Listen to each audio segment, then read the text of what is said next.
দেখুন বন্ধুরা, সম্ভাবনাময় বাংলাদেশ, সম্ভাবনাময় বাংলাদেশ। এগুলো হচ্ছে যে শামুকের গুঁড়ো। এগুলো দিয়ে আপনার চুনা, খাবার চুন, রং করার চুন, মাছের খাদ্য, মুরগির খাদ্য ইত্যাদি তৈরি করে। এই দেখেন সব শামুকের গুঁড়ো, এগুলো সব।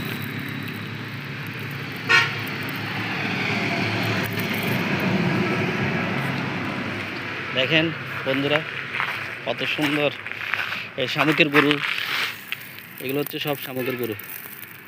এগুলো দিয়ে মাছের খাদ্য, তারপর খাবারের চুন ইত্যাদি তৈরি করে।